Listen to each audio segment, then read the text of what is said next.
আবারও পিলখানায় বিডিআর বিদ্রোহে সোহেল তাজের জড়িত থাকার অভিযোগ তুলেছেন যুক্তরাষ্ট্র প্রবাসী সাংবাদিক ইলিয়াস হোসেন।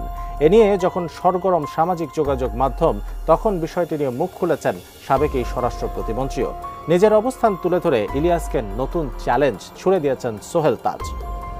এই বর্বরতা কোনো সেনা সদস্য করেনি, সম্পূর্ণটাই তদানীন্তন বিজিবি সদস্য দ্বারা সংঘটিত। Full stop. এখানে কোনো ইফ এবং বাট নাই। এখানে যদি ইফ এবং বাট আনেন, এই যে বিচারিক কার্যক্রম এতদিন ধরে হয়েছে, 16 বছর ধরে 17 বছর ধরে যারা জেলে আছে, যারা কনভিক্টেড, সেই বিচারিক প্রক্রিয়া ব্যাহত হবে। এবার কিন্তু খেলা জমে গেছে। বিশেষ করে ওয়াকারুজ্জামান সাংবাদিক ইলিয়াসকে স্পষ্ট ভাষায় জানিয়ে দিলেন যে বিডিআর হত্যাকাণ্ড নিয়ে যদি তিনি কোনোভাবে বিভ্রান্ত ছড়ায় এবং এই ঘটনার সাথে সেনাবাহিনীর কোনো মানুষ জড়িত রয়েছে বা সোহেল তাজ জড়িত রয়েছে, তাহলে সাংবাদিক ইলিয়াসকে এর মাসুল গুনতে হবে। এইবার সাংবাদিক ইলিয়াস কোন পথে যাবে সেটাই কিন্তু এখন ভাবার বিষয়। বিশেষ করে সাংবাদিক ইলিয়াস তিনি বিডিআর হত্যাকাণ্ড নিয়ে যে সমস্ত তথ্যগুলো দিয়েছে সেগুলো কিন্তু অধিকাংশই সত্যতা প্রমাণ পেয়েছে বাংলাদেশের মানুষ। এবার তিনি দাবি করলেন যে এই বিডিআর হত্যাকাণ্ডের সাথে সোহেল তাজ জড়িত। এবার সোহেল তাজ বা সেনাবাহিনীর কিছু মানুষ জড়িত আছে কিনা এই বিষয়ে কিন্তু এবার মুখ খুলেছেন সেনাবাহিনীর সেনাপ্রধান ওয়াকারুজ্জামান। চলুন দর্শক, এবার সেনাপ্রধান ওয়াকারুজ্জামান এবং সাংবাদিক ইলিয়াসের সাথে তুমুল লড়াই শুরু হতে যাচ্ছে।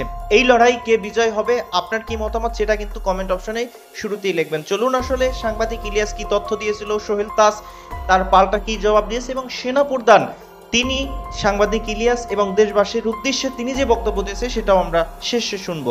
তাই ভিডিওটা শেষ অবধি পর্যন্ত শুনবেন, ভিডিওতে লাইক দিয়ে দিবেন, নিজের মতামত কমেন্ট অপশনে লিখবেন। চলুন আমরা সেই ভিডিওগুলো একটু এক এক করে দেখে আসি। আবারও পিলখানায় বিডিআর বিদ্রোহে সোহেল তাজের জড়িত থাকার অভিযোগ তুলেছেন যুক্তরাষ্ট্র প্রবাসী সাংবাদিক ইলিয়াস হোসেন। এ নিয়ে যখন সরগরম সামাজিক যোগাযোগ মাধ্যম, তখন বিষয়টি নিয়ে মুখ খুলেছেন সাবেক এই স্বরাষ্ট্র প্রতিমন্ত্রীও। নিজের অবস্থান তুলে ধরে ইলিয়াসকে নতুন চ্যালেঞ্জ ছুড়ে দিয়েছেন সোহেল তাজ। আরও জানাচ্ছেন সহকর্মী শাহাদাত রিফা। বাংলাদেশের ইতিহাসে একটি কলঙ্কজনক অধ্যায় বিডিআর বিদ্রোহ।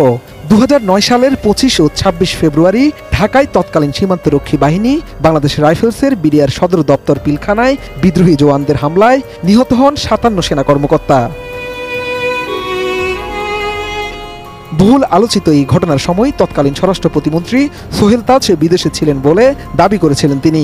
তবে সম্প্রতি প্রবাসী সাংবাদিক ইলিয়াস হোসাইন তার অফিসিয়াল ফেসবুক পেজের এক স্ট্যাটাসে দিয়েছেন ভিন্ন তথ্য। সোহেল তাজ পিলখানার ঘটনায় জড়িত এমন ইঙ্গিত দিয়ে ইলিয়াস হোসেন বলেছেন, বিডিআর হত্যাকাণ্ডের সঙ্গে সোহেল তাজ জড়িত থাকার সম্ভাবনা রয়েছে। সেনা সূত্রে এই তথ্য তিনি জানতে পেরেছেন, তাই সোহেল তাজ যেন আপাতত দেশের বাইরে যেতে না পারে সে দাবিও করেন এই সাংবাদিক। কোয়ালিটি সম্পন্ন আন্তর্জাতিক মানের still bar CSRM, committed for better still. এদিকে সাংবাদিক ইলিয়াস হোসেনের এই মন্তব্যের পর সোহেল তাজ 24 ফেব্রুয়ারি সকালে তার ভেরিফাইড ফেসবুকে একটি স্ট্যাটাস দেন। সেখানে তিনি জানিয়েছেন তার বিরুদ্ধে বিডিআর হত্যাকাণ্ডকে ঘিরে জঘন্য মিথ্যা অপপ্রচার করা হচ্ছে। বিডিআর হত্যাকাণ্ডের তদন্তের স্বার্থে সার্বিকভাবে সহায়তা করতে তিনি প্রস্তুত রয়েছেন। অভিযোগ অস্বীকার করে সোহেল তাজ বলেন, বিডিআর হত্যাকাণ্ডকে ঘিরে তার বিরুদ্ধে জঘন্য মিথ্যা অপপ্রচারের তীব্র নিন্দা জানাচ্ছেন তিনি। পাশাপাশি এই ধরনের মিথ্যাচার থেকে বিরত থাকার জন্য অনুরোধ জানাচ্ছেন। সঠিক সময়ে যথাযথ প্রমাণ সহকারে এই মিথ্যাচারের জবাব দেবেন জানিয়ে সোহেল তাজ আরও বলেন, প্রমাণসহ যখন তিনি সামনে আসবেন তখন এই সকল মিথ্যাচারদের নাকে খত দিতে হবে। গেল বছরের আগস্ট মাসের 18 তারিখে নিজের ফেসবুকে দেয়া একটি পোস্টে তুলে ধরে তিনি আরও লিখেন, সত্য বের হয়ে আসবে ইনশাআল্লাহ।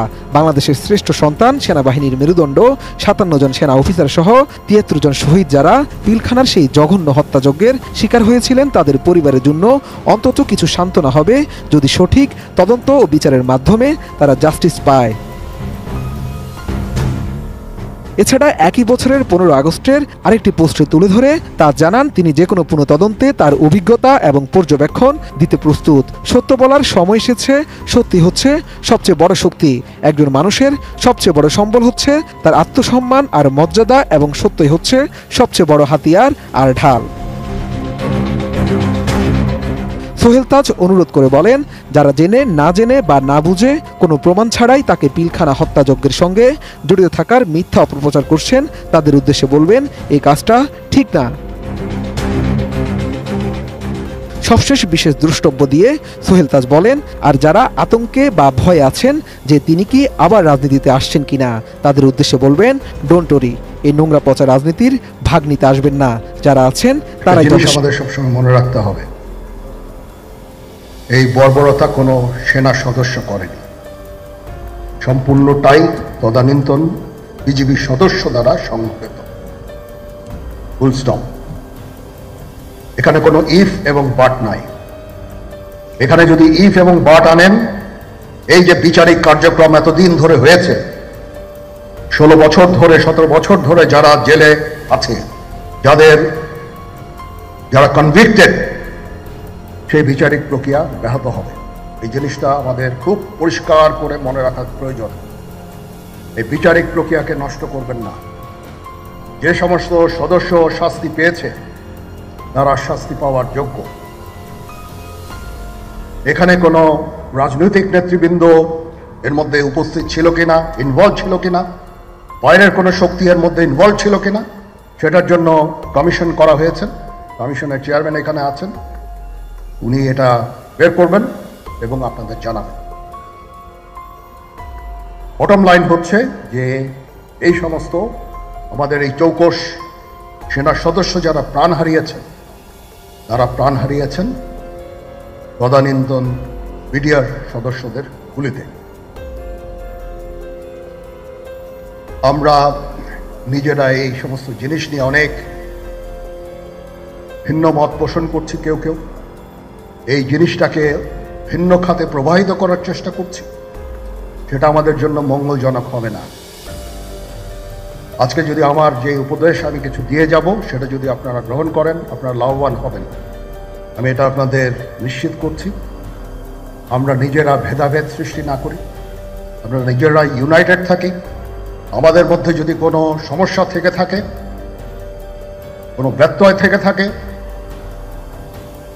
কোনো গ্রিভান্সেস থেকে থাকে, সেটা আমরা আলোচনার মাধ্যমে সমাধান করব।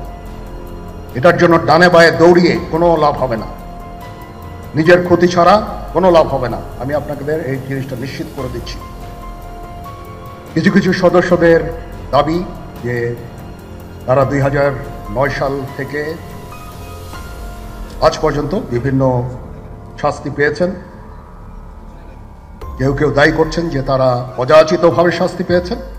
এটার জন্য আমি একটা বোর্ড করে দিয়েছি, একজন লেফটেন্যান্ট জেনারেল সেই বোর্ডের সদস্য। প্রথম ফেজে 51 জন সদস্যর ব্যাপারে আমার কাছে রিকমেন্ডেশন নিয়ে এসেছে। তার রিকমেন্ডেশনের অধিকাংশই আমি গ্রহণ করেছি এবং আরও বেশি আমি দিয়েছি। নেভি এয়ারফোর্সও তাদের এই কার্যক্রম চালিয়ে যাচ্ছে। আমার স্ট্যান্ড পয়েন্ট হচ্ছে, যদি কেউ অপরাধ করে থাকে সেটার জন্য কোনো ছাড় হবে না, বিন্দু মাত্র ছাড় নাই। আমি আপনাদের পরিষ্কার করে দিচ্ছি, it is a discipline force. Discipline ফোর্সকে ডিসিপ্লিন থাকতে দেন। আজকে এই যে দেশের ক্রান্তি লগ্নে সমস্ত বাহিনী, সমস্ত অর্গানাইজেশন বিপর্যস্ত হয়ে পড়েছে। খালি সেনাবাহিনী টিকে আছে, বিমান বাহিনী টিকে আছে, নৌবাহিনী টিকে আছে। কেন? Because of discipline. তারপরেও আমি আমার অফিসারকে আদেশ দিয়েছি, যদি সামান্যতম কোনো সন্দেহের অবকাশ থাকে, কোনো কার বিরুদ্ধে যেই অ্যাকশন নেওয়া হয়েছে, অপরাধী কিনা যদি সামান্য কোনো সন্দেহের অবকাশ থাকে, সেটা তাদের ফেভারে যাবে। এটা হচ্ছে আমার ঢালাও নির্দেশ। সেই হিসাবে বিভিন্ন প্রস্তাব আমার কাছে এসেছে।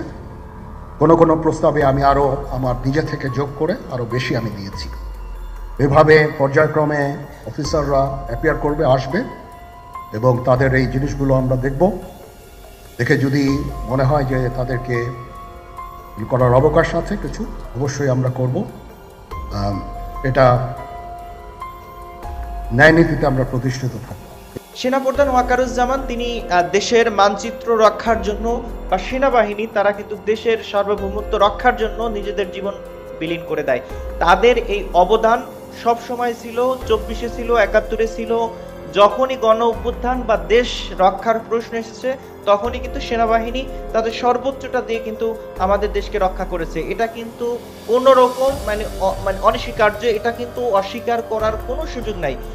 এই তাদের অবদান সব সময় কিন্তু স্বীকার করতে হবে। এবং বাংলাদেশের মানুষ যেই জালেম বা জুলুম থেকে নিস্তার পেয়েছে, এখানেও কিন্তু সেনাবাহিনীর যে সমস্ত মানুষজন ছিল বা সেনাবাহিনীর যে সমস্ত জুনিয়র যে সমস্ত কমান্ডোগুলো ছিল তারা কিন্তু এই ছাত্রদের সপক্ষে এসে দাঁড়িয়েছিল, বিদায়ী শেখ হাসিনা কিন্তু পালিয়ে যেতে বাধ্য হয়েছে। সুতরাং আপনারা এই বিষয়টা স্পষ্ট হন যে এই ঘটনায় যদি কোনোভাবে সেনাবাহিনী বা সেনাবাহিনী হস্তক্ষেপ নেয়, যে বিডিআর হত্যাকাণ্ড এই ঘটনাগুলো সেনাবাহিনী বিশ্লেষণ করবে, বা যেহেতু সেনাবাহিনীর উপর অভিযোগ এসেছে সুতরাং সেনাবাহিনী এই বিষয়টা দেখবে, তাহলে কিন্তু সাংবাদিক ইলিয়াস বা এই বিষয় নিয়ে যারা কাজ করতেছে তাদের জন্য মরণ কল হতে পারে। এবং সেনাবাহিনী ওয়াকারুজ্জামান সেনাপ্রধান তিনি কিন্তু স্পষ্ট ভাষায় জানিয়ে দিয়েছে, আমি আপনাদেরকে আগেই সতর্ক করতেছি, এখনো যদি সতর্ক না হন তাহলে আপনারা এর দায়ভার অর্থাৎ দেশ ধ্বংসের দিকে চলে যাবে। আমরা কিন্তু বুঝতেই পারতেছি তাহলে সেনাপ্রধান ওয়াকারুজ্জামানের পরবর্তী পদক্ষেপ কি হতে পারে। তো আপনি আসলে কোন পক্ষে অবস্থান করতেছেন, সেনাবাহিনী ওয়াকারুজ্জামানের পক্ষে নাকি সাংবাদিক ইলিয়াস বা যারা বিডিআর হত্যাকাণ্ডের সাথে সেনাবাহিনীদেরকে জড়িত করতেছে তারা জড়িত, কি মনে হয় কমেন্ট অপশনে লিখে যাবেন। ভালো থাকবেন সবাই, আসসালামু আলাইকুম ওয়া রাহমাতুল্লাহ।